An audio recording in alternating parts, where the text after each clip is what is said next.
घर के अंदर आग लगेगी तो बुझाने में सहूलियत मिलेगी। ये अनुभव बहुत जरूरी है। दूसरे की वैयावृत्ति करने वाले को अपने घर के अंदर की वैयावृत्ति करने में सहजता होती है। आपके घर के अंदर जो भी लोग मेरी बात सुन रहे हैं, वो किसी भी व्यक्ति को, आपके मोहल्ले में कोई भी समाज का व्यक्ति रहता है, आप उसकी वैयावृत्ति करिए। मान लीजिए किसी को डायबिटिक हो गई है, तो सोचिए कल को हमारे घर में हो जाएगी तो हमको क्या क्या इलाज करने हैं। फंडामेंटल तो आना चाहिए ना।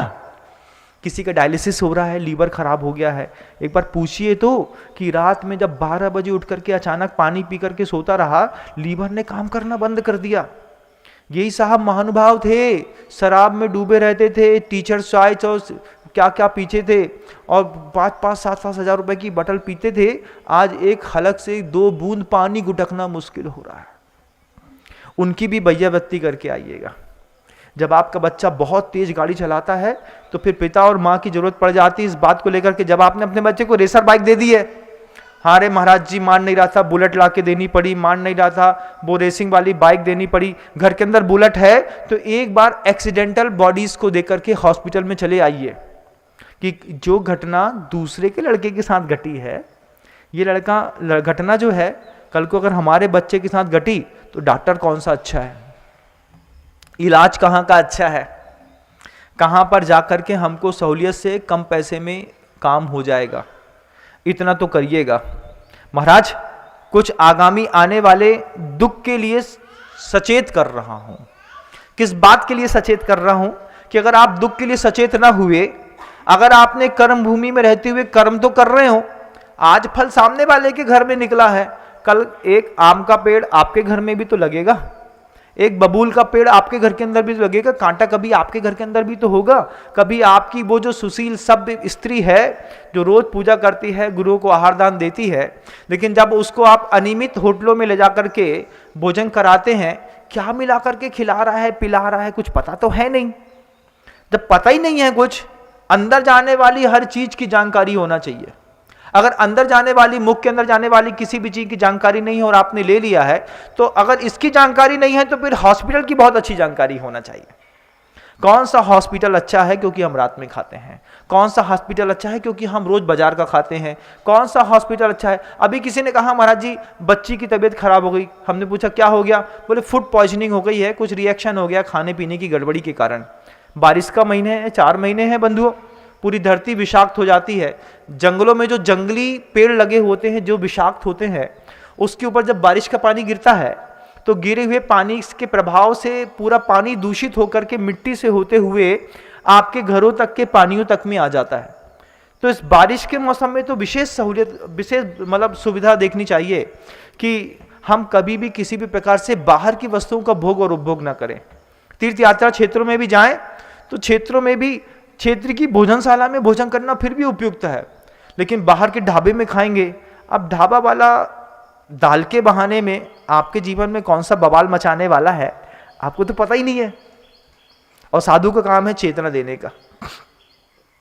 हमेशा मेरी आदत है किसी भी व्यक्ति को पूर्व बोध देने की। घटना घटे उससे पहले मैं उसको उस घटना के बारे में समझा देता हूं। देखो कुणिक का उदाहरण देखो, एक बहुत सुंदर है। वो क्षमा मांगने जा रहा था लेकिन क्षमा मांग नहीं पाया। कुणिक पाप मुक्त होने का उसको मौका ही नहीं मिला।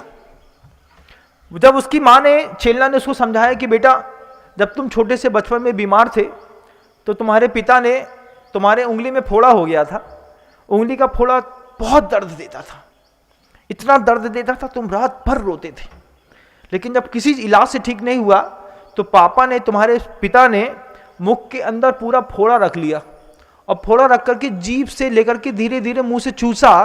पूरे फोड़े की मवाद पिता के मुंह में चली गई थी और तुम्हारे पूरा मवाद निकलने से तुमको हल्का लगने लगा था, तुम आराम से सो गए।